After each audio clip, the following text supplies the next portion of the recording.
మంత్రి కేటీఆర్ మాట్లాడుతున్నారు. ఇప్పుడు అలా ఇచ్చేద్దాం. Do without, we are all seated on furniture here. I'm speaking in a mic. Each of this is manufactured somewhere in the world. Each of this is designed in a certain way. So what they're trying to inculcate in those young kids is design thinking from a very early age, and also that importance that needs to be given to the manufacturing sector. Each of us, when we go back home, or even if you look around here, there's plenty of Japanese products, there's plenty of Korean products in your living room. Please go back and when you go back home today, please look around. There is a Sony television, there is a Panasonic air conditioner, there is a Toyota vehicle possibly you're running, or a Honda, there is a Samsung phone that you may be using, there is a LG refrigerator possibly in your home.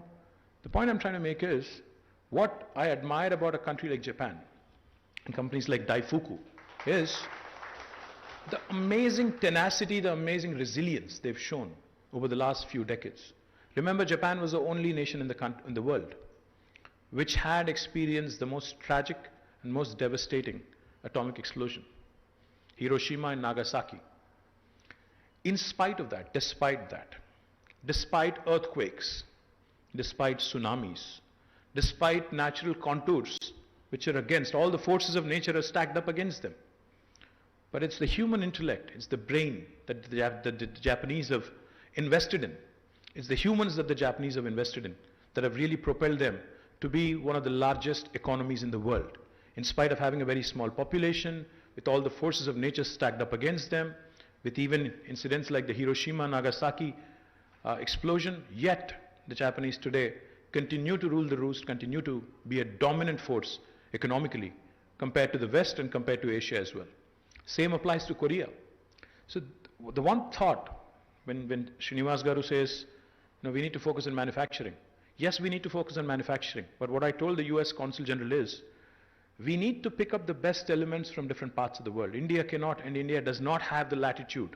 India does not have the luxury to grow at its own pace. You cannot miss this opportunity. You have to seize this opportunity.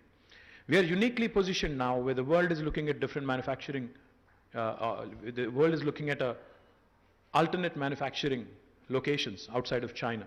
If India has to latch onto this, we have to do what the US has done in the last 30 years in a span of next 10 years. We have to do what China has done in the last 25 years in the span of next 10 years. So we don't have the opportunity, or we don't really have the luxury of leapfrogging. We have to pole vault. We have to jump a few hoops.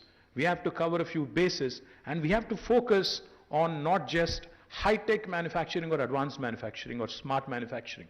We have to focus on basic manufacturing. We have to ensure we also get the efficient, smart manufacturing which is coming out as part of Industry 4.0, Industrial Revolution 4.0.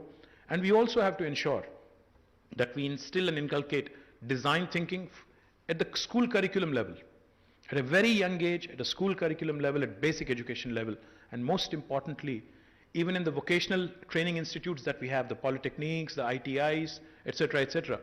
We also need to ensure, in fact, I was talking to Procter & Gamble yesterday, myself, Jayesh, we had a meeting with them. Right after the meeting, when I told them that I want you to enter, and I want you to enter, they have a huge manufacturing facility here where they produce liquid detergent and a bunch of other things from Telangana. So I told them, I want you to actually tag along one of my institutes, in fact, the Triple IT in Basra, where we have some brilliant youngsters. I told them, please tie up with them and please create an apprenticeship model where the kid who's studying there in engineering or +2 can actually come over, spend 6 months or as an intern or apprentice in your facility, in your manufacturing facility, and it's a win-win proposition.